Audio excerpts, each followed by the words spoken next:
तो welcome back guys. आज हम करने वाले हैं 4.2 का लास्ट के जो 2 क्वेश्चन बचे हैं 5 और 6। तो देखिए स्टार्ट करते हैं। तो देखिए सबसे पहले क्वेश्चन में क्या बोला है। सबसे पहले क्वेश्चन में कहा है if you have a spinning wheel with 3 green sectors, 1 blue sector are and 1 red sector, what is the probability of getting a green sector, what is the probability of getting a non blue sector। तो सबसे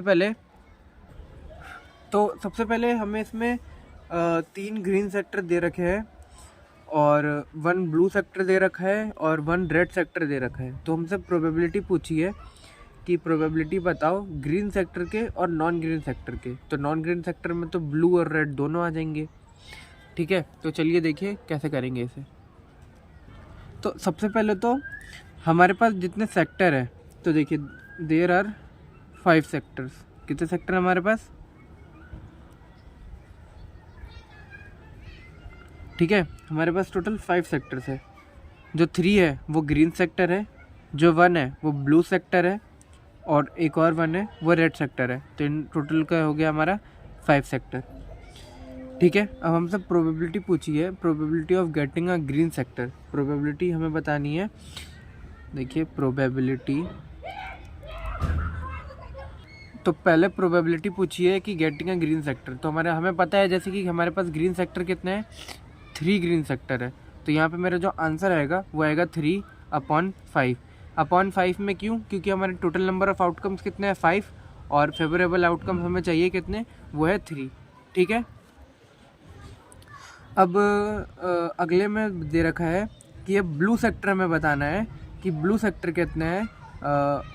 ठीक है, out of 5 sector में, मतलब इन 5 में से blue sector के कितने हैं। ठीक है, तो मेरा टोटल नंबर कितना है, 5, और अगर मैं इसमें माइनस कर दूँ 1 ब्लू सेक्टर को तो मेरा आ जाएगा 4।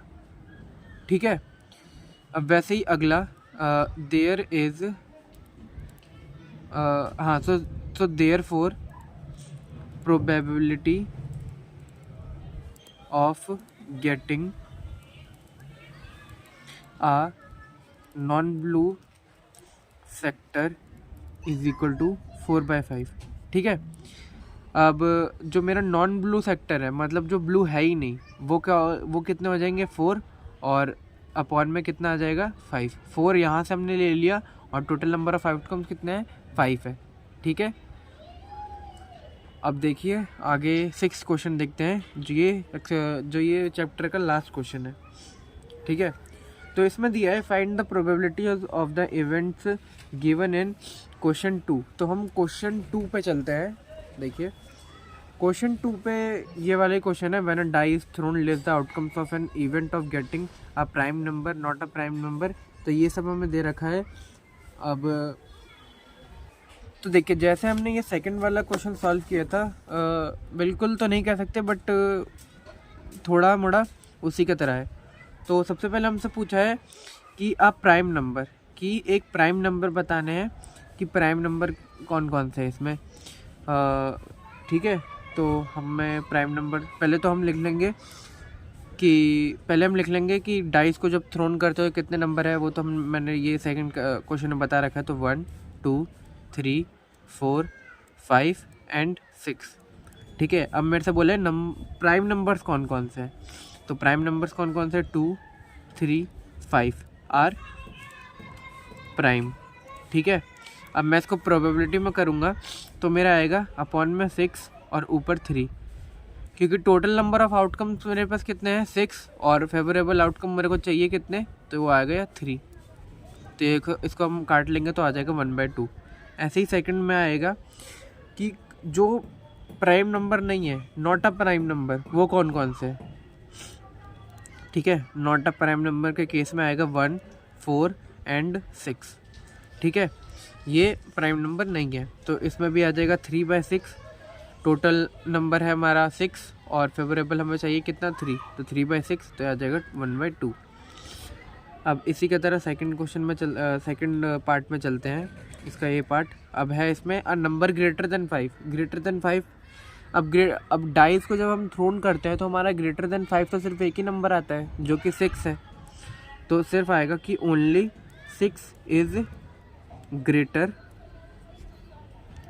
ओनली 6 इज ग्रेटर देन 5, तो आ जाएगा हमारा 1/6। ठीक है, यहाँ तक आपको समझ आ गया होगा।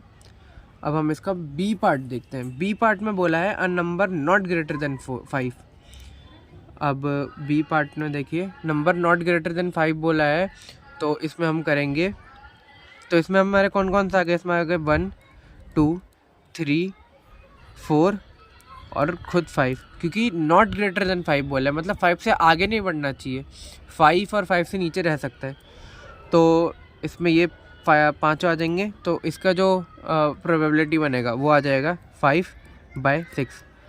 फेवरेबल आउटकम आ गया 5 और टोटल नंबर ऑफ आउटकम 6। तो हमारा जो चैप्टर है ये यहीं पे ख़त्म होता है। तो उम्मीद करता हूँ आपको ये वीडियो अच्छी लगी होगी। Thank you.